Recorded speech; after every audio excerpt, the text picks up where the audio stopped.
चलें स्टार्ट करें।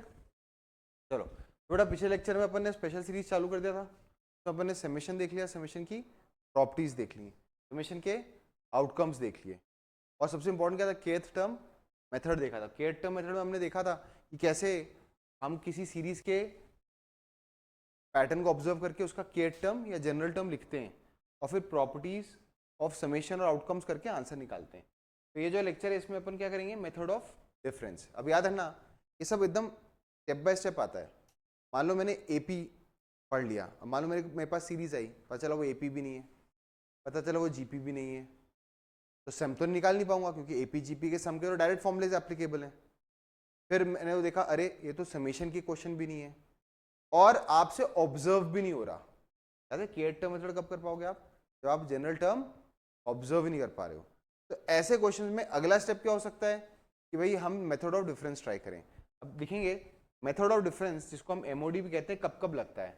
तो मेथड ऑफ डिफरेंस देखें, दो जगह एप्लीकेबल है मेथड ऑफ डिफरेंस, और दोनों जगहों पे थोड़ा अलग अलग स्टाइल में एप्लीकेबल है। क्या बोला मैंने, मेथड ऑफ डिफरेंस दो जगह एप्लीकेबल है और दोनों जगहों पे थोड़ा ये अलग अलग स्टाइल में एप्लीकेबल है। वो क्या होगा, कैसे होगा वो अलग स्टाइल, वो भी आप देखोगे। तो सबसे पहला जो इसका एप्लीकेशन है, तो सबसे पहला एप्लीकेशन है एप्लीकेशन नंबर 1। जिसका सबसे पहला एप्लीकेशन है वो होता है एजीपी में। एप्लीकेशन नंबर 1 होता है एजीपी में है यार।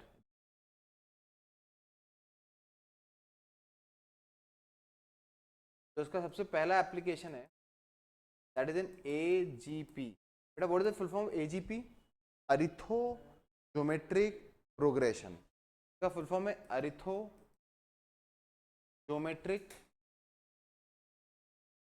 प्रोग्रेशन। सर ये क्या बला है बेटा, ये ऐसी सीरीज होती है इसमें एपी भी चल रही होती है, जीपी भी चल रही होती है, और आपको साफ साफ दिख भी रहा होता है क्या दोनों चल रही है, एपी भी चल रही है और जीपी भी चल रही है।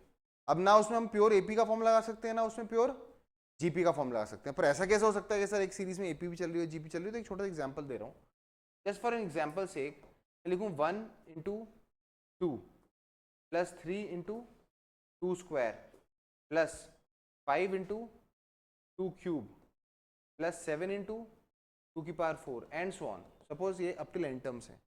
कितने लोगों को लग रहा है इसका जो पहला पहला पार्ट है 1 3 5 7 ये क्या चला रहे हैं, एपी, और जो इसका सेकंड पार्ट है 2 2 स्क्वायर 2 क्यूब ये क्या चला रहे हैं, जीपी। तो इसके अंदर एपी की भी झलक आ रही है और जीपी की झलक भी आ रही है, पर ना तो ये प्योर एपी है ना ही प्योर जीपी है। इसको बोलते हैं एजीपी, अरिथो ज्योमेट्रिक प्रोग्रेशन। तो इसका सम निकालने के लिए कौन सा मेथड यूज करेंगे, मेथड ऑफ डिफरेंस। यहाँ पे एक लिख लेना बस अभी अपने नोट्स में, डायरेक्ट एसएन आएगा इसमें, direct SN by applying MOD, by applying MOD लिख लें। इसमें डायरेक्ट एसएन आ जाएगा, जैसे मैं एमओडी लगाऊंगा मेथड ऑफ डिफरेंस, तो इसमें डायरेक्ट एसएन आ जाएगा। ठीक है, फिर आता है इसका दूसरा application, application number 2, application number 2, ये इसका दूसरा एप्लीकेशन। अब दूसरा एप्लीकेशन कब लगता है, तो इसका दूसरा एप्लीकेशन तब लगता है जब एजीपी भी नहीं है, पर लेकिन difference of terms, difference of terms form AP और जीपी। अच्छा, मतलब टर्म्स खुद एपी जीपी में नहीं होंगे, पर जो डिफरेंस है उन टर्म्स के बीच का वो या तो एपी बना रहा हो या तो जी बना रहा है। सर कैसे कैसे कैसे समझ में आओ, जैसे एग्जाम्पल के तौर पे, एग्जाम्पल जरूर लिखना, तो क्या नोट्स में आपको पता नहीं चलेगा कि ये कौन सा सेकंड एप्लीकेशन क्या होता है। सपोज मैं बोलूँ 1 3, थोड़ा एग्जाम्पल 1 3 7 3 31 3 एंड सो ऑन। एक छोटी चीज नोटिस करो, ये लोग खुद तो एपीजीपी में है नहीं, पर ध्यान देखो ये डिफरेंस क्या है 2, ये डिफरेंस क्या है 4, ये डिफरेंस क्या है 8, ये डिफरेंस क्या है 16, ये डिफरेंस क्या है 32। अरे यार ये डिफरेंस खुद क्या बना रहा है, तो इसमें टर्म्स जो होती हैं वो ना तो एपी में होती है ना जीपी में होती है, और जो डिफरेंस होता है वो एपी या जीपी में होता है। तो हम क्या लगाते हैं इसमें भी, मेथड ऑफ डिफरेंस, पर इसमें थोड़ा डिफरेंस टाइम लगता है। इसमें लिखें MOD helps to find TR. का क्या मतलब है, तो बेटा क्वेश्चन जब करेंगे तो समझ में आएगा। पर लेकिन बेटा आज का जो पूरा लेक्चर होगा ना स्पेसिफिकली, है ना, क्योंकि आज के लिए टू मच होएगा, अपन आज का लेक्चर जो होगा स्पेसिफिकली किस पे रखेंगे, एजीपी। पर एजीपी में जो हम मेथड लगाने वाले हैं वो उस मेथड को क्या बोलते हैं, मेथड ऑफ डिफरेंस। तो स्पेसिफिकली आज अपन एप्लीकेशन नंबर 1 ही कर रहे हैं, क्योंकि ये बहुत कॉमन है, जेई बहुत रेगुलर पूछता है ना। मैंने बोला था ना कि थोड़ा सा सिलेबस चेंज हुआ है, तो ये बहुत रेगुलर बेसिस पूछता है वो, है ना। तो लिखें अगला हेडिंग, अगली हेडिंग है एजीपी। तो हम लोग एप्लीकेशन नंबर 1 करना चालू कर रहे हैं। What is the application number 1 of method of difference, AGP. What is the full form of AGP, arithmo geometric progression. अब इसमें एमओडी लगता कैसे है, एमओडी होता क्या है, मेथड ऑफ डिफरेंस होता क्या है, उसको समझने के लिए काम करते हैं। सीधे क्वेश्चन से शुरुआत करता हूं, सीधा एक क्वेश्चन लिख देता हूं और अपन उस क्वेश्चन को करते हैं। तो क्वेश्चन है फाइंड एसएन सम टिल एन टर्म्स, और क्वेश्चन है 2/3 plus 4/3 square plus 6/3 cube plus 8/3 plus 10/3 and so on. कितनी टर्म्स है बेटा, एन टर्म्स। मैंने इतनी सारी टर्म्स जानबूझ के लिखी है कि अपने को एपी और जीपी स्पेसिफिकली दिखने लगे थे। याद रखना, मैं अभी दो तीन क्वेश्चन करवा दूंगा पहले ही, और उन 2-3 क्वेश्चन को करने के बाद अपने आप को क्लिक करने लग जाएगा चीजें। 2-3 क्वेश्चन कर लेंगे अपन पहले, फिर मैं आपको स्टैंडर्ड थ्योरी लिखवाऊंगा। कितने लोग समझ सकते हैं कि सर ये न्यूमरेटर में एपी चल रही है, 2, 4, 6, 8, 10, बताओ इस सीरीज में कितनी टर्म्स हैं, एन टर्म्स। तो अगर वो एनेट टर्म ना लिखे तो आप दिमाग ला के एनेट टर्म लिख ही दो। कैसे दिमाग लगा कैसे लिख दूंगा मैं, अरे भाई सिंपल सी बात है, एपी का भी जनरल टर्म पता है और जीपी का। बताओ 2 × 1 है, ये 2 × 2 है, ये 2 × 3 है, ये 2 × 4 है। तो बताओ एनेट टर्म में क्या आएगा, 2 × ये तो लग रहा है कि सर एक जीपी भी चल रही है। बताओ जीपी क्या है, 1/3, 1/3 स्क्वायर, 1/3 क्यूब, 1/3 क्या ये जीपी चल रही है। तो बताओ एनेट टर्म में नीचे क्या आएगा, 3 क्या ये इस चीज से एग्री करते हैं, सोचो ना। पहली टर्म में नीचे 3 है, दूसरी टर्म में 3 है। कितने लोग लग रहा है न्यूमरेटर में क्या चल रहा है, एपी। तो आप लिख लेना न्यूमरेटर में क्या चल रहा है, एपी। बताओ इस एपी का ए क्या है, 2, और कॉमन डिफरेंस भी कितना है, 2।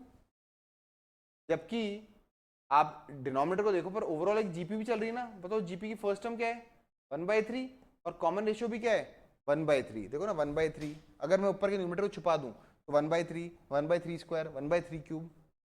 क्या ये चीज समझ में आ रही कि नहीं आ रही। क्या आपको रियलाइजेशन हो गया कि हम एजीपी को बड़े आराम से पहचान जाएंगे, क्योंकि कुछ पोर्शन तो एपी बना रहा होगा और कुछ पोर्शन जीपी बना रहा होगा। अब इसमें क्या करना, उससे पहले क्वेश्चन को यहां तक लिख लो।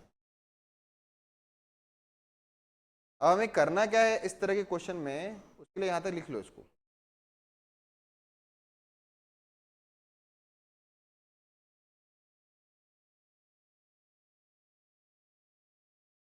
की बार 4 है,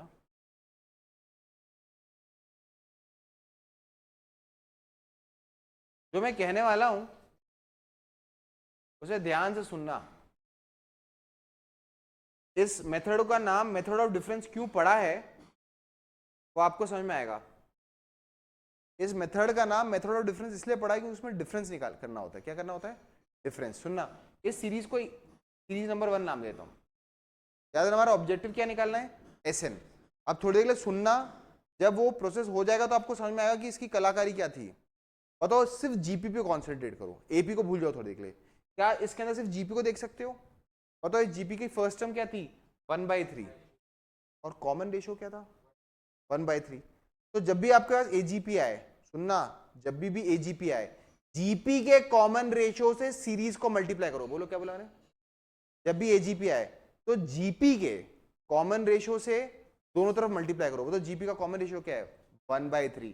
तो आपने दोनों तरफ किससे मल्टीप्लाई कर दिया? 1/3 से मल्टीप्लाई करना है आपने। बताओ अगर मैं दोनों तरफ 1/3, अरे यार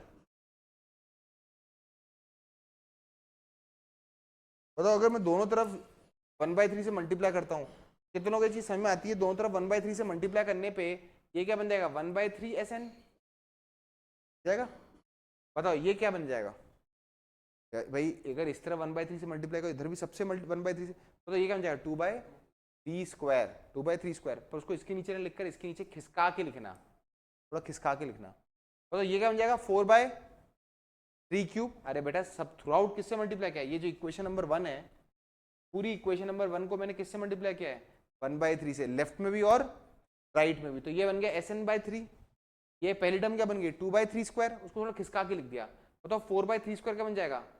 4/3 क्यूब। फिर ये क्या बन जाएगा? 6/3 एंड सो ऑन। बताओ क्योंकि उधर से एक एक टर्म खिसकाई तो इधर भी एक टर्म खिसकी जाएगी, तो इधर खिसक के ये चीज नीचे आ जाएगी। क्या आएगा? 2n/3n+1। बेटा यहाँ से समझ में आया 3n+1 क्यों हुआ? और इसकी एक नीचे की डिग्री बढ़ जाएगी। अब आपने क्या करना है? ऊपर वाली सीरीज में से नीचे वाली सीरीज को माइनस कर देना है। अच्छा, ऊपर वाली सीरीज में से नीचे वाली सीरीज को माइनस कर देना है। बताओ व्हाट इज SN माइनस, ये क्या आएगा? SN minus 1/3 SN। बताओ पहली टर्म क्या आएगी?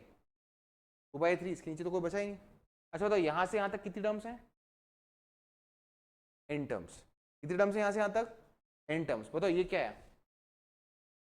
2/3 स्क्वायर। कितने लोग समझ में आया 2/3 स्क्वायर क्यों आया? क्योंकि 4/3 स्क्वायर है। बताओ ये क्या आएगा? 6/3 क्यूब माइनस ये भी क्या आएगा? 2/3 क्यूब। बताओ ये क्या आएगा? इसमें से इसको माइनस करो, क्या आएगा?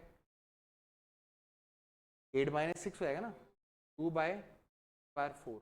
और ये कहाँ तक चलेगा? यहाँ की n टर्म्स तक चलेगा, n टर्म्स तक। पर मजे की बात है कि इसको ऊपर कोई जोड़ीदार नहीं मिलेगा और ये सबट्रैक्ट हुआ, तो ये क्या आएगा? -2n/n+1। बेटा आएगा समझ में? अब आपने बोला क्या क्या उखाड़ के लिया इसको करके? तो जीपी, ये एजीपी नहीं है, ये क्या है? जीपी। बताओ ये क्या बन जाएगा? SN में से 1/3 SN माइनस करोगे तो क्या आएगा? 2/3 SN। और बोलो ये क्या है? जीपी है। बताओ जीपी का ए क्या है? 2/3। उसको कॉमन रेशियो क्या है?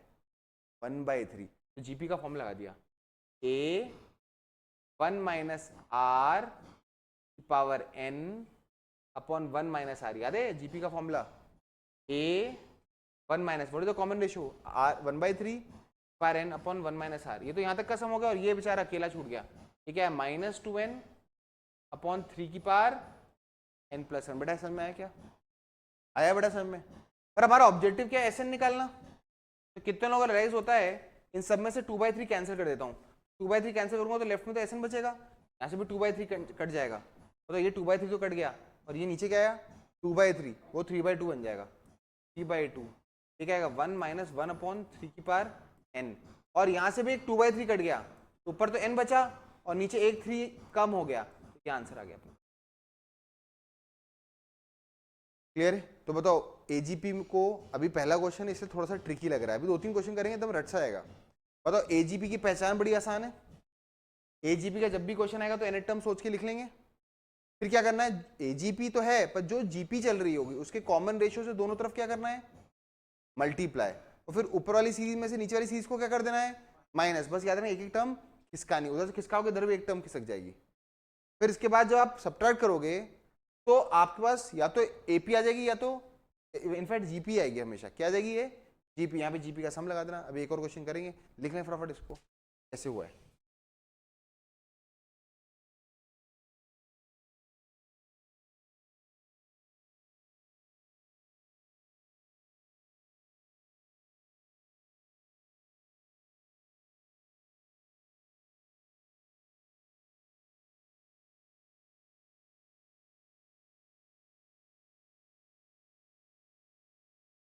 तो एजीपी फुल फॉर्म क्या है? Arithmo geometric progression. अब बेटा याद रखना जैसे जैसे अपन आगे बढ़ रहे हैं वैसे वैसे थोड़ा ट्रिकीनेस बढ़ रही है। We are not coming to formulas. मैं आपको फॉर्मुलेज नहीं बता रहा हूँ, मैं आपको किसी जगह से कॉम्प्लेक्स सिनेरियो से निकलने के मेथड्स बता रहा हूँ। बेटा एजीपी की पहचान बड़ी आसान, उसमें थोड़े पोर्शन में एपी नजर आ रहा होगा, थोड़े पोर्शन में जीपी नजर आ रहा होगा। एजीपी की नजर आते ही उसको एक ही तरीके से कर सकते हैं, जो भी जीपी होगी उसके कॉमन रेशियो दोनों तरफ मल्टीप्लाई कर देंगे। फिर ऊपर वाले में से नीचे वाले को सब्ट्रैक्ट कर देंगे, फिर जीपी मिल जाएगी अपने को, बड़े आराम से क्वेश्चन हो जाएगा। थोड़ी देर बाद ऑब्वियसली हम लोग क्या करेंगे, इस प्रोसेस को स्टैंडर्डाइज कर देंगे। स्टैंडर्डाइज करके एक दो फॉर्मूले आ जाएंगे जो हमारे हेल्प करने को आएंगे, पर मैंने जितना देखा है वो फॉर्मूले थोड़े से अजीब से लंबे से होंगे, ट्रिकी से होंगे, तो उनको याद करने के बजाय अगर मेथड रट सा जाए अपने को और हमें क्वेश्चन की पहचान हो जाए तो हम हर जगह उसको बड़ी तेजी से एग्जीक्यूट कर सकते हैं।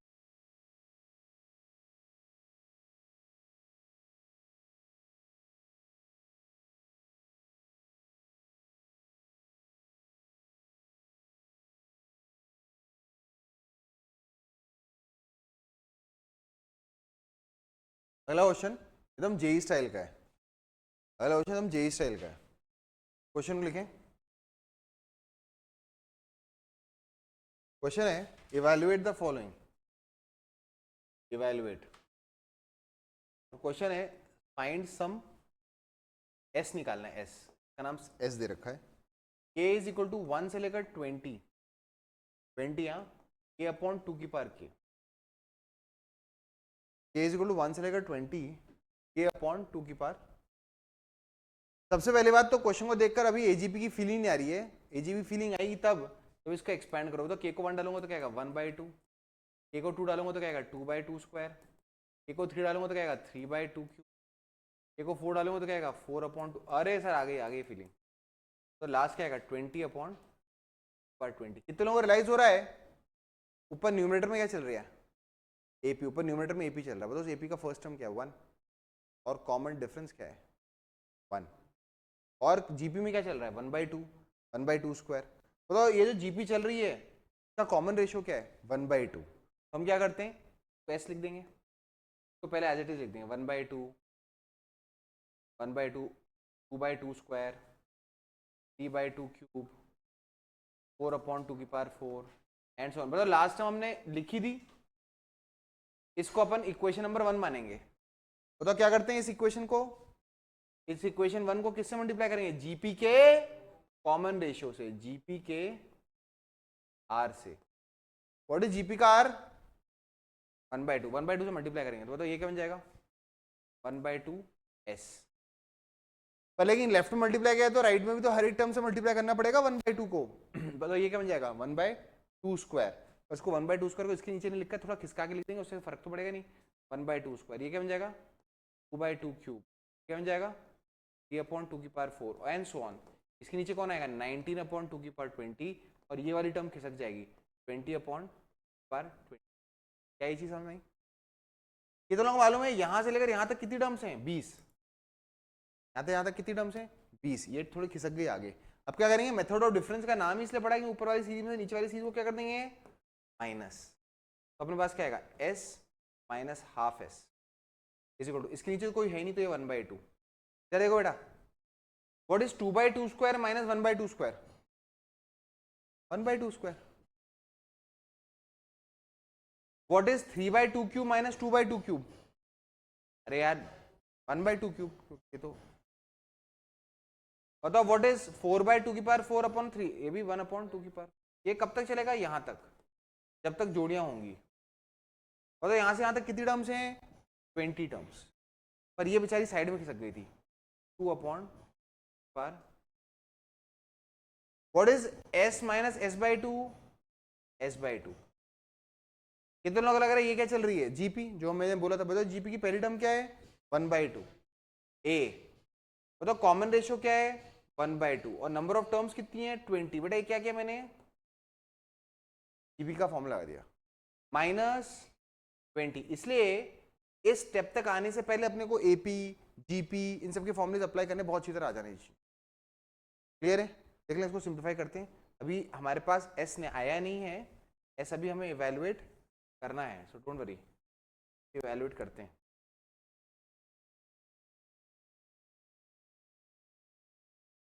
देख लें इसको।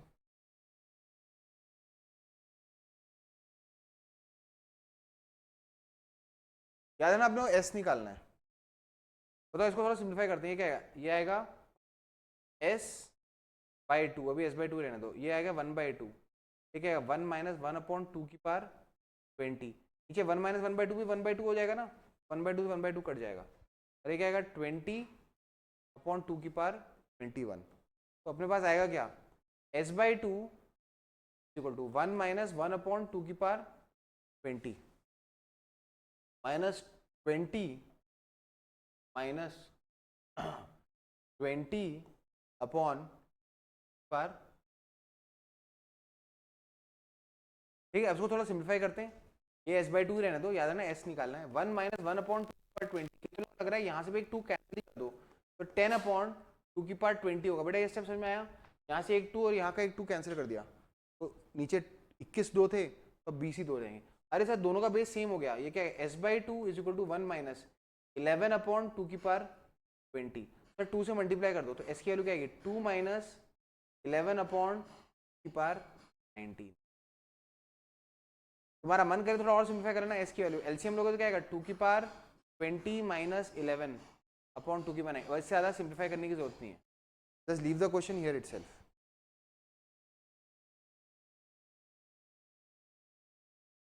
क्वेश्चन को यहीं छोड़ दो।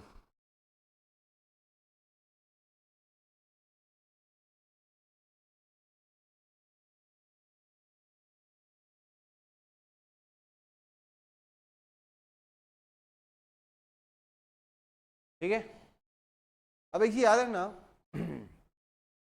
एजीपी में मैंने तो आपको अभी इससे पहले वाला जो क्वेश्चन करवाया था उसमें एजीपी में कितनी टर्म्स थी, n टर्म्स थी। ये जो मैंने क्वेश्चन करवाया इसमें इस एजीपी में कितनी टर्म्स हैं, 20 टर्म्स हैं। पर एक बड़ी फेमस कैटेगरी है जिसमें एजीपी में इनफाइनाइट टर्म्स होती हैं। बताओ इनफाइनाइट टर्म्स कब होंगी, जब ये टर्म्स कॉन्वर्जिंग होंगी, धीरे धीरे टर्म्स छोटी हो जाएंगी। याद है जीपी में पढ़ा था हमने, अगर टर्म्स आगे बढ़ते बढ़ते छोटी हो रही हैं तो वो कॉन्वर्जिंग सीरीज होती है। देखते हैं एक और बहुत ही कॉमन क्वेश्चन, इसके ऊपर बहुत सारे क्वेश्चन बनते हैं। अच्छा इनफाइनाइट सीरीज होती तो क्या होता, ये देखो, ये जो एक टर्म खिसका रहे हो वो दिखती ही नहीं, क्योंकि वो तो चलती रहती चलती रहती चलती रहती, तो हमें लास्ट टर्म की टेंशन नहीं लेनी पड़ेगी अगर हमारे पास कितनी टर्म्स होंगी, इनफाइनाइट टर्म्स। देखते हैं कैसा आएगा क्वेश्चन।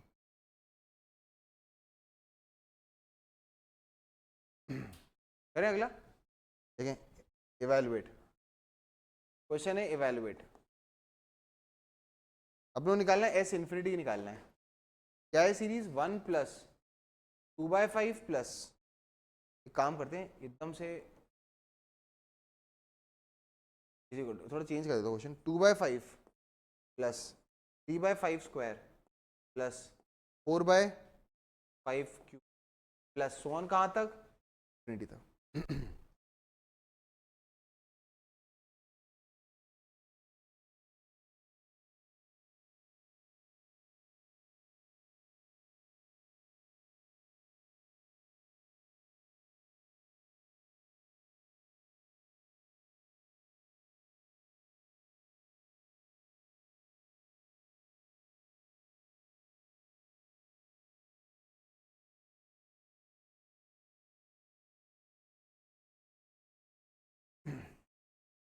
चलिए कितने लोगों को दिख रहा है इसमें एजीपी है, पर ये इनफाइनाइट एजीपी है। तो एजीपी क्यों है, क्योंकि देखो अगर मैं हर एक के न्यूमरेटर को देखता हूँ 2 3 4 क्या चल रही है, एपी, तो जीपी का कॉमन रेशियो क्या है, 1/5।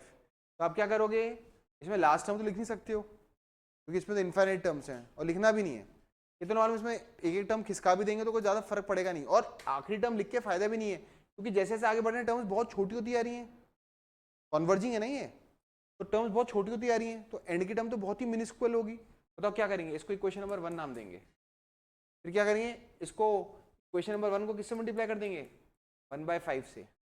बताओ अपने पास क्या आएगा, s infinity by 5 equal to, left को तो हमने मल्टीप्लाई कर दिया 1/5 से, बताओ ये टर्म क्या बन जाएगी, 2/5 स्क्वायर। उसको एक एक टर्म खिसका के लिखेंगे, 2/5 स्क्वायर, 3/5 क्यूब, है ना, एंड सो ऑन। कहाँ से चलेगा, इन्फिनिटी, ज़्यादा सोचना नहीं है।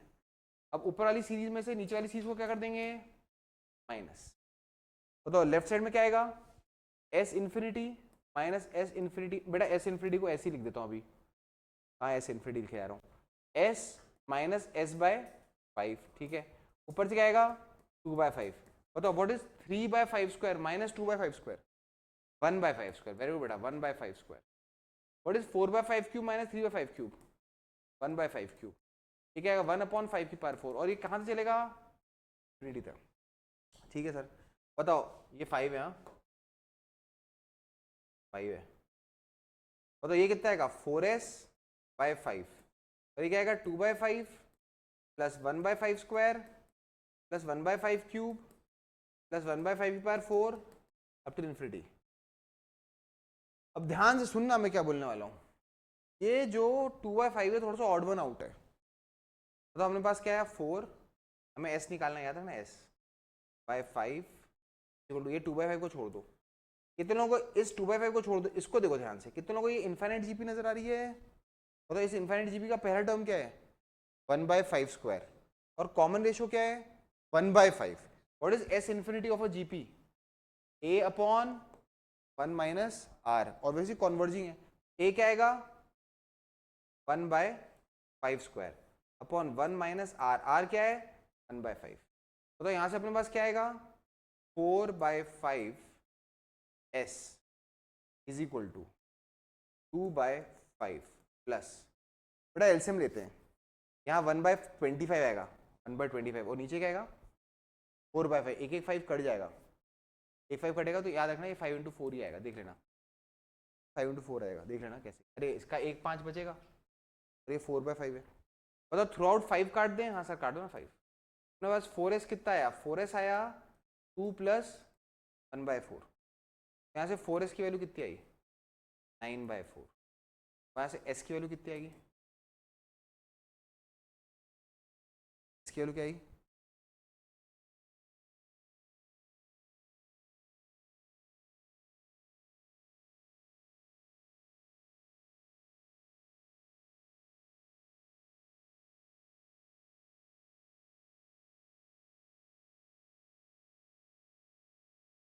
बताओ। इनफाइनाइट एजीपी तभी पॉसिबल है जब कॉमन रेशियो, ये फॉर्मूला कब लगता है जब कॉमन रेशियो 1 से का मैग्नीट्यूड 1 से छोटा होता है, कन्वर्जिंग होता है ना, याद रखना इनफाइनाइट एजीपी में हमेशा इनफाइनाइट एजीपी का आंसर फाइनाइट कब आएगा जब वो कन्वर्जिंग होगी। और कन्वर्जिंग होने के लिए जो एजीपी का जीपी वाला पार्ट है उसका कॉमन रेशियो क्या होना चाहिए, उसका मैग्नीट्यूड 1 से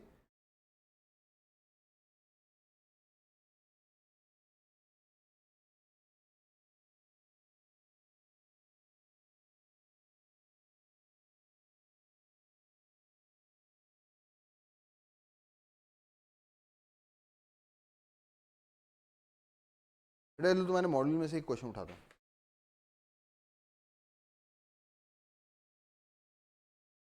देखो ये अगला क्वेश्चन ध्यान से कीजिएगा, देखिए इवैल्यूएट करना है sum of infinite terms, sum of finite series बता दो बाकी हम लिख लेंगे।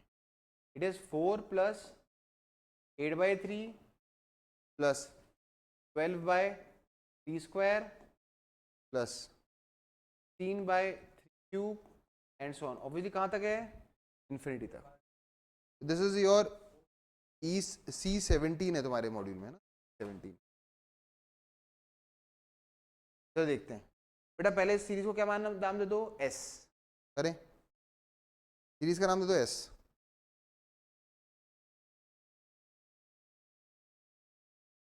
सीरीज का नाम दे दो S, मतलब S इज इक्वल टू कितना आएगा 4 प्लस 8/3 प्लस 12/3 स्क्वायर प्लस 3/3 की पावर। बेटा सोच के बताएं क्या ये कॉन्वर्जिंग है? हाँ है ना, कॉन्वर्जिंग है, धीरे धीरे टर्म्स कम हो रही है। बताओ जो जीपी चल रही है जीपी का कॉमन रेशियो क्या है 1/3, मैग्नीट्यूड 1/3 है। अच्छी बात है, ये मैंने इसलिए लिख दिया क्योंकि अपने को रियलाइजेशन हो कि ये कॉन्वर्जिंग तो है ही है। बताओ कितने लोगों को एपी नजर आ रही है? हाँ एपी नजर आ रही है, देखो 4 8 12 16 क्या चल रहा है एपी। एपी की पहली टर्म 4, कॉमन डिफरेंस 4। बताओ जीपी का कॉमन रेशियो क्या है 1/3। तो इक्वेशन नंबर 1 नाम देंगे और फिर इक्वेशन नंबर 1 को common ratio of the GP से मल्टीप्लाई कर देंगे। तो दोनों तरफ 1/3 से मल्टीप्लाई करोगे तो क्या बन जाएगा s/3। तो ये क्या बन जाएगा 4/3। तो उसको इसके नीचे नहीं लिखकर थोड़ा खिसका के लिख देंगे। बेटा खिसका के लिखना तो एक जेस्चर है सिर्फ, कि जिससे हमारी अलाइक टर्म्स एक के नीचे एक आ जाए, ठीक है ना। बताओ ये क्या बन जाएगा 8/3 स्क्वायर। तो ये क्या बन जाएगा 16/3 क्यूब एंड सो ऑन कहाँ तक जाएगा 12 आएगा, सॉरी क्या आएगा 12। बताओ अब ये इक्वेशन नंबर 2 है, हम हमेशा क्या करते हैं, इक्वेशन नंबर 1 में से इक्वेशन नंबर 2 को माइनस कर देते हैं। तो क्या माइनस कर देते हैं, माइनस कर देते हैं। बताओ लेफ्ट साइड में क्या आएगा, s माइनस s बाई 3, और ये क्या आएगा 4 plus what is 8 by 3 minus 4 by 3, 4 by 3, what is 12 by 3 square minus 8 by 3 square, 4 by 3 square, 16 minus 12 again 4/3 cube, और ये ऐसा कहाँ तक चलेगा 3 तक।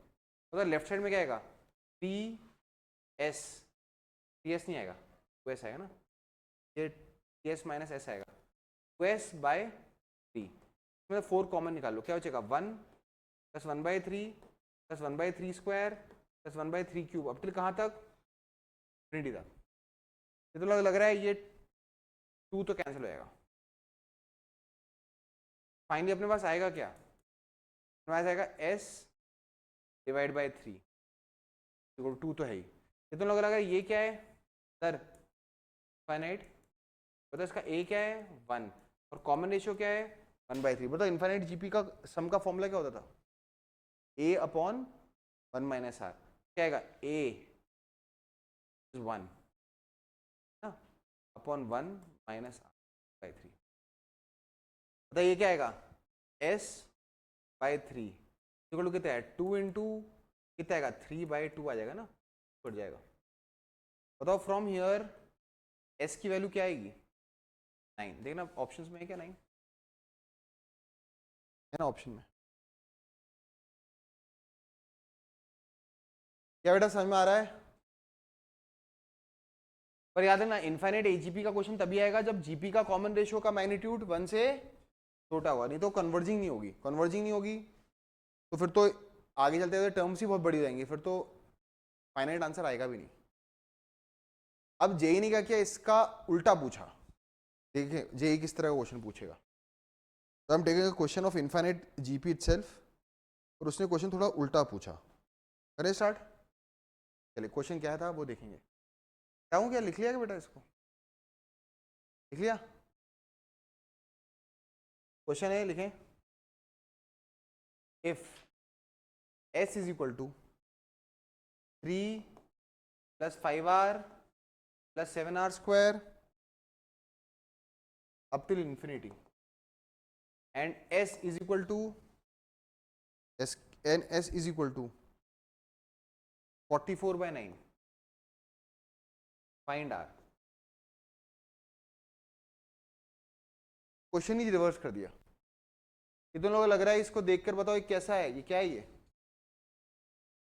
एजीपी नजर आ रहा है, कैसे नजर आ रहा है बताओ, 3 5 7 एपी 1 फिर आर स्क्वायर जीपी। पर इसने एक बहुत बड़ी चीज बोली है, ये जो सम है ना इसकी वैल्यू किसके बराबर है, और ये इनफाइनाइट सीरीज है, तो इनफाइनाइट सीरीज का आंसर फाइनाइट कब आता है, जब वो कॉन्वर्जिंग हो। तो बड़ा बड़ा लिख लो, आगे बढ़ने से पहले आर निकालेंगे जरूर, पर पहले बता दूं कि आर का मैग्नीट्यूड 1 से तो छोटा आएगा ही आएगा। क्यों आएगा 1 से छोटा, क्योंकि नहीं तो सीरीज छोटी नहीं हो पाएगी, कन्वर्जिंग नहीं हो पाएगी, तो इनफाइनाइट आंसर तो इनफाइनाइट सीरीज का सम फाइनाइट नहीं आ पाएगा। ठीक है सर, चलिए तो अपन ने सीरीज लिखी एस, ठीक है 3 plus 5r plus 7r square up till कहाँ तक इन्फिनिटी। बताइए व्हाट इज द जीपी का कॉमन रेशियो r, तो याद है इसको क्या मानते हैं series number 1।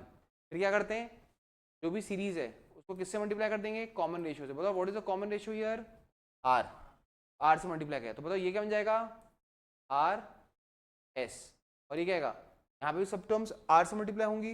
What is 3 into r 3r, उसको थोड़ा खिसका के लिखेंगे plus 5r square and so on up to infinity. ये तो लग रहा है ऊपर वाली सीरीज में से नीचे वाली सीरीज को माइनस कर देंगे। अब क्योंकि अपन ये ऑलमोस्ट थर्ड या फोर्थ क्वेश्चन कर रहे हैं तो ये प्रोसेस एकदम रट सा जाएगा आपको।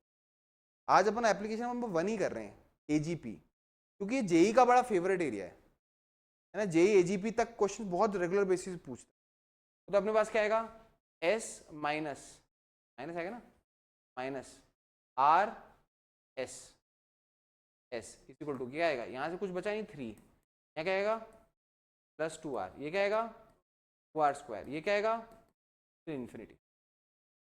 मतलब कितने लोगों को लग रहा है यहाँ से s कॉमन आ जाएगा और ब्रैकेट में क्या बचेगा 1 माइनस आर, ये क्या आएगा 3 प्लस, ये तो लोगों को ये दिख के क्या लग रहा है, ये क्या है? 3 को छोड़कर आगे की सारा पार्ट है वो क्या है? 3 को छोड़कर बाकी आगे का पूरा पार्ट देखो, क्या है ये? GP, infinite GP. और इस जीपी का फर्स्ट टर्म क्या है? 2r। और कॉमन रेशियो क्या है? r से मल्टीप्लाई करके जा रहे हो। व्हाट इज इनफाइनाइट जीपी का formula? a upon 1 minus r. a क्या है?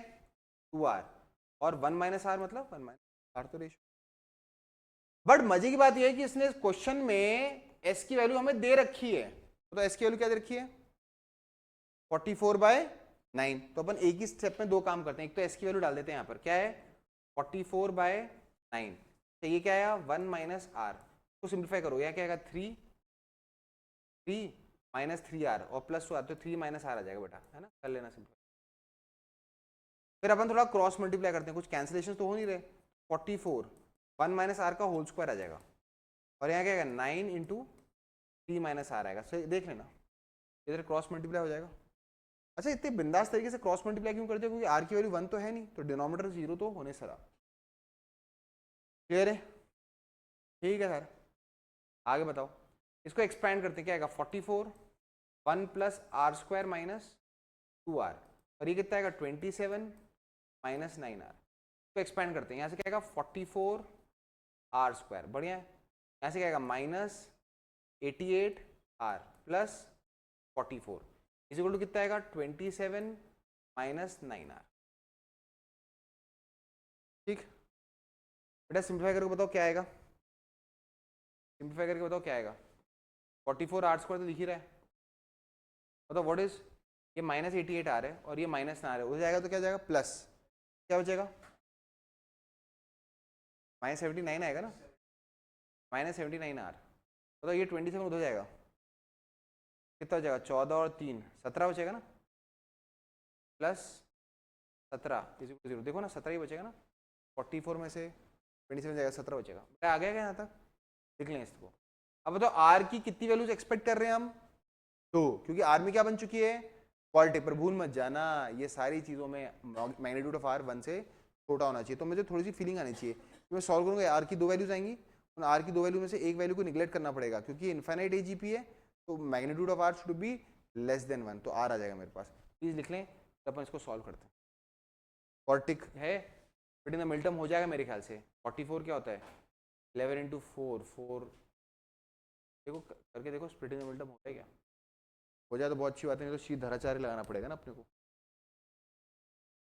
स्प्लिट इन द मिडटर्म हो जाए तो बढ़िया है, नहीं तो क्या लगाना पड़ेगा? शीत धराचार्य। बेटा ये वाला जो क्वालिटी का है, इसको नेक्स्ट स्लाइड पे ले चलूं क्या? ले चलूं क्या इसको नेक्स्ट स्लाइड पे?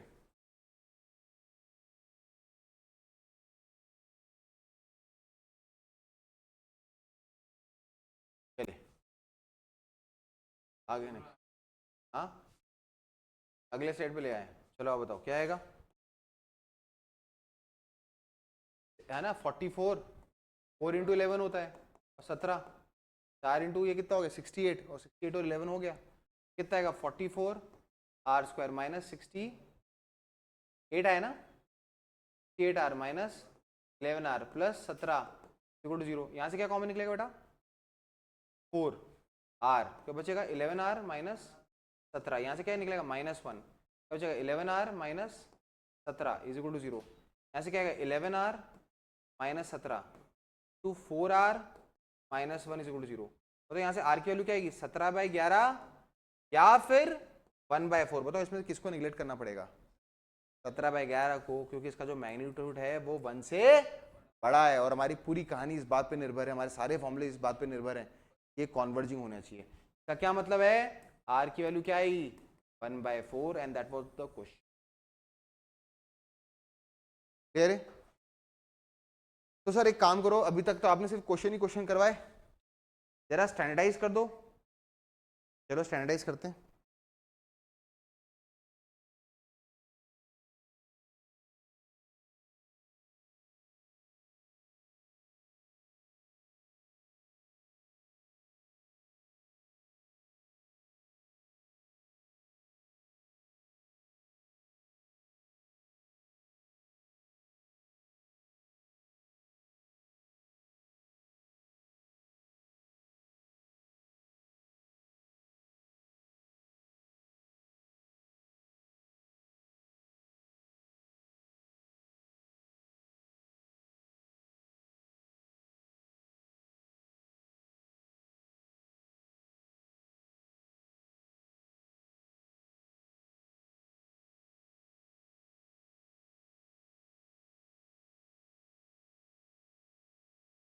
करें बेटा आगे।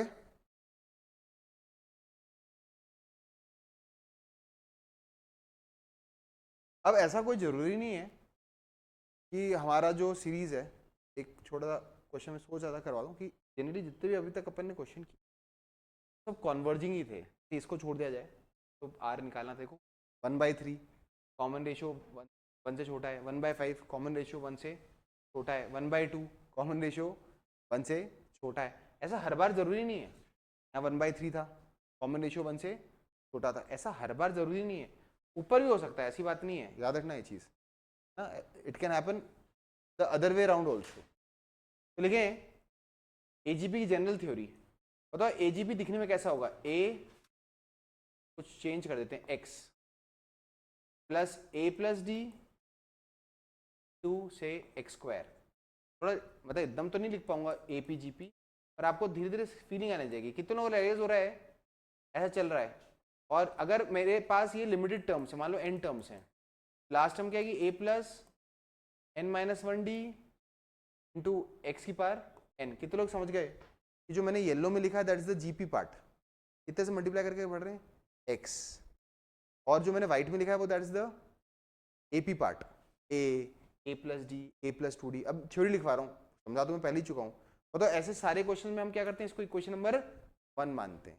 फिर जो जीपी चल रही है जिसको मैंने येलो से डिनोट किया है, उसका कॉमन रेशियो कितना है? एक्स।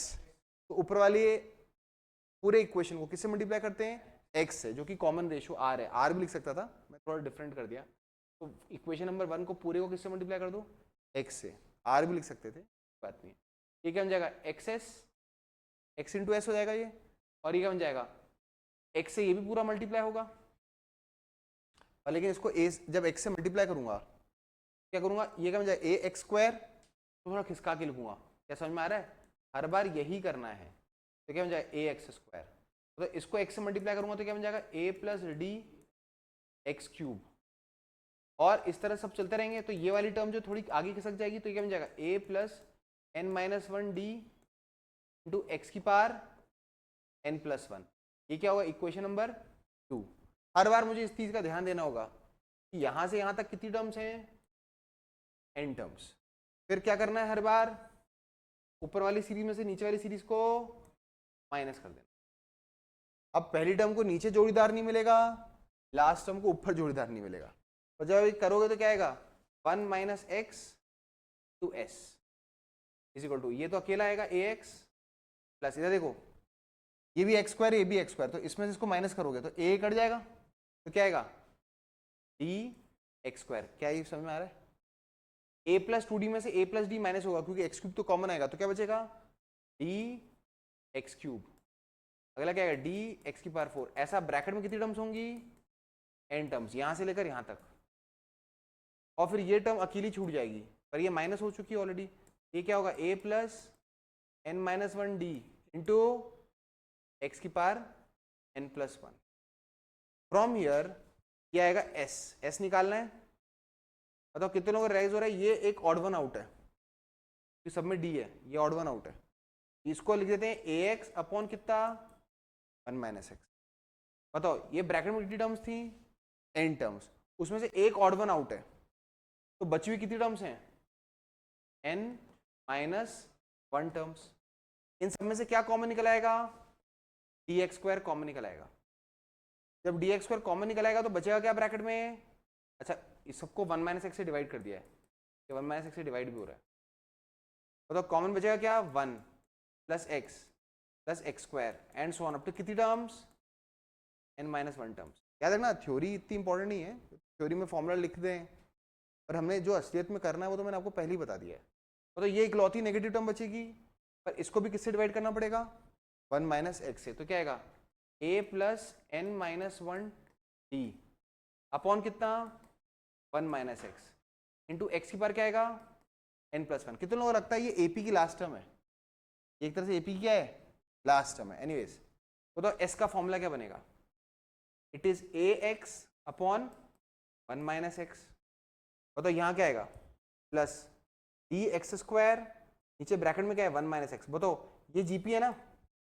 बताओ जीपी का फर्स्ट टर्म क्या है? 1। कॉमन रेशियो क्या है?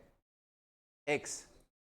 नंबर ऑफ टर्म्स कितनी है n-1 और नीचे क्या आएगा 1 माइनस, क्लियर है? जीपी का सम लगा दिया a 1 माइनस r की पावर n-1 क्योंकि number of terms n-1 upon 1 minus x, और ये इकलौती negative term minus a plus n-1 d upon 1 minus x into x की पावर क्या +1। प्लीज यहाँ पे लिख लें, थोड़ा सा और सिंप्लीफाई कर दूंगा इसको, और फिर हम इस तरह के एजीबी का एक डायरेक्ट सा फॉर्मूला मिल सा जाएगा अपने को, which would be of very less use to us, क्योंकि हमें ये चीज पता है कि मोटा मोटा अपने को इन सब चीजों की जरूरत पड़ेगी नहीं। अच्छा बताओ, अगर ये सीरीज एजी इनफाइनाइट होती तो ये आखिरी वाली टर्म तो बचती नहीं ना, क्योंकि कैंसिलेशन चलते रहेंगे। ब्रैकेट लगा लेना।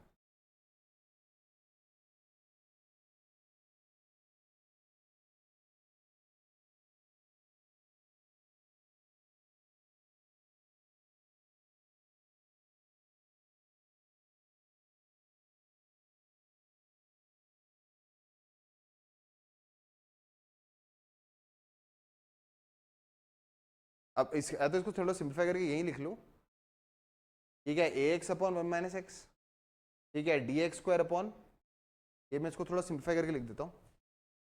अब आप बोलोगे सर इसको याद करना है क्या? नहीं, याद नहीं करना है, तो हम थ्योरी सिर्फ इसलिए लिखते हैं कि हमको इन जनरल थोड़ा सा एक आइडिया हो जाएगी इसको देख कर कि स्टेप्स कैसे हो रहे हैं। बताओ फाइनली इसका फॉर्मूला क्या आएगा, ए एक्स अपॉन 1 माइनस एक्स। बताओ यहाँ पे ए कौन है, ए कौन है, बस पहचान लो, ए कौन है इस एपी की फर्स्ट टर्म, एक्स कौन है तो जीपी चल रहा है उसका कॉमन रेशियो प्लस, ठीक है, d x square 1 minus x की power n-1 upon 1 minus x का होल स्क्वायर। बताओ यहाँ डी कौन है, जो एपी चल रही है उसका कॉमन डिफरेंस, एक्स कौन है जो जीपी चल रही है उसका कॉमन रेशियो, अच्छा माइनस ये क्या है ए प्लस n-1, याद रखना ये एपी की लास्ट टर्म है, अपॉन इंटू एक्स की power n+1 upon 1 minus x. इधर देखो, इधर देख लो एक छोटा सा खेल, बस मैं आई एंड इट। अगर ये इनफाइनाइट एजीपी होती तो मुझे मालूम है इनफाइनाइट एजीपी में कॉमन रेशियो जो कि यहाँ पे एक्स है का मैग्नीट्यूड 1 से छोटा होता है। बताओ अगर कॉमन रेशियो का मैग्नीट्यूड 1 से छोटा होता है, कितना मालूम है, कोई किसी चीज का मैग्नीट्यूड अगर 1 से छोटा है उसकी पावर इन्फिनिटी किसको अप्रोच करती है, 0 को। याद है, अगर कोई क्वांटिटी 1 से छोटी होती है तो इनफाइनाइट टाइम्स मल्टीप्लाई करूंगा तो वो किसको अप्रोच कर रही है, 0 को, तो ये पार्ट 0 हो जाएगा, ये वाला पार्ट भी 0 हो जाएगा, तो ये पूरी टर्म ही खत्म हो जाएगी 0, ये भी 0 हो जाएगा, तो फाइनली बचेगा क्या एस इन्फिनिटी का formula, a x upon 1 minus x plus d x square upon 1 minus x का होल स्क्वायर, क्योंकि ये यहाँ से 1 बचेगा, डी एक्स स्क्वायर इंटू 1, तो ये लिख लेना फॉर्मूला। ये फॉर्मूला स्पेसिफिकली तब लगता है जब इनफाइनाइट एजीपी हो, जब क्या हो, इनफाइनाइट एजीपी हो।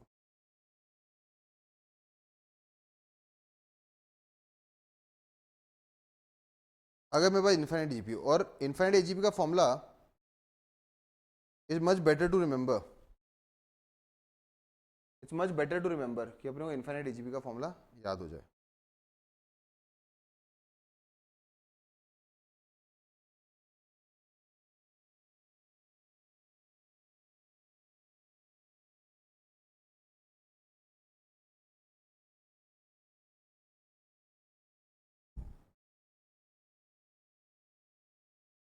पर इस प्रूफ में एक छोटा मतलब चीज जो अपने को काम की नहीं है वो ये है कि इसमें पहले में भी एक्स मल्टीप्लाइड है, पर नंदलेस कोई आउटकम रटना नहीं है, ये तो सिर्फ इसलिए बताया कि आपको पूरा प्रोसेस याद सा हो जाए, आपको ये पूरा प्रोसेस याद सा हो जाए।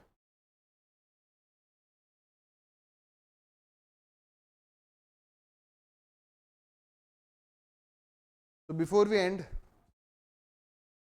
एक छोटा सा क्वेश्चन कर लें फटाफट तेजी से फाइनाइट एजीपी का। देखिए, इवैल्यूएट द फॉलोइंग, क्वेश्चन है इवैल्यूएट, क्या निकालना है, S which is 1 plus 3/2 plus 5/2 square, ये नहीं करवाया ना अभी क्वेश्चन, 7/2 क्यूब, कहाँ तक इन्फिनिटी। फॉर्मूला लगाने की कोई जरूरत नहीं है, अब तो सिंपल हो, इसको क्या नाम देंगे 1। कॉमन रेशियो क्या है, कॉमन रेशियो हियर 1/2। क्या इसका मैग्नीट्यूड 1 से छोटा है? हाँ है, कॉन्वर्जिंग है। बताओ किससे मल्टीप्लाई करेंगे? 1/2 से। एक एक टर्म खिसका के लिखेंगे, मतलब इतनी तेजी आ जानी चाहिए कि आपको रियलाइज। और ये कहाँ तक जाएगा? इन्फिनिटी तक। ऊपर वाली सीरीज में से नीचे वाली सीरीज को क्या कर देंगे? माइनस। तो क्या आएगा? s minus s/2 is s/2। 1 के नीचे कोई नहीं है, plus what is 3/2 minus 1/2? 2/2। What is 5/2 square? 2/2 square. ठीक है, 2/2 क्यूब। कहाँ तक जाएगा? इन्फिनिटी तक। सर 2 से मल्टीप्लाई कर दो, s is equal to what is 2/2? 1, 1 plus 1 2, 2 into 2 4। बाकी सब में एक एक 2 का आंसर कर दो, 2/2, 2/2 square and so on up to infinity. बेटा समझ में आया क्या स्टेप किया मैंने? अरे 1 प्लस 1 2, 2 इंटू 2 4, 2 एक 2 मल्टीप्लाई किया तो एक 2 कट गया तो 2/2 बचेगा, एक 2 यहाँ कट गया 2/2 स्क्वायर। बताओ व्हाट इज 2/2? 1। इसका वैल्यू क्या आएगी? 5 प्लस बेटा ये क्या आएगा? 1/2। इसके अगला क्या आएगा? 1/2 स्क्वायर। इसके अगला क्या आएगा? 1/2 क्यूब। अब टिल कहाँ तक? इन्फिनिटी तक। एस का वैल्यू क्या आएगी? 5। ये एस है ना, सम अप टिल 5 प्लस बताओ ये क्या? Infinite GP. इनफाइनाइट जीपी का फॉर्मूला क्या होता है? a upon 1 minus r. क्या आएगा? s equal to 5 plus 1/2 upon 1/2 आएगा। What is 1/2 upon 1/2? 1। Final answer क्या आएगा? 6। बेटा ये आशा करता हूँ आपको एजीपी समझ में आ गया। मोर और लेस अब ना आप जेई के पीवाईक्यू सारे कर सकते हो। अब इसके बाद क्या रह गया? वो एक एप्लीकेशन नंबर 2 एमओडी का, और एक वीएन मेथड और टेलीस्कोपिक सम है आते, तो वो भी बहुत इंपॉर्टेंट है। पर अब आप पीवाईक्यूज को हिट करना चालू कर सकते हो इस स्टेज के बाद, क्योंकि मेजॉरिटी ऑफ द क्वेश्चन जो पीवाईक्यू में या तो एपी के, जीपी के, रिलेशन बिटवीन मीन्स में, या फिर एजीपी तो कॉमन है ही है ना। बाकी अपन वीएन मेथड, टेलीस्कोपिक सम और इसका एप्लीकेशन नंबर 2 अगले लेक्चर में। ठीक है, चलो बाय।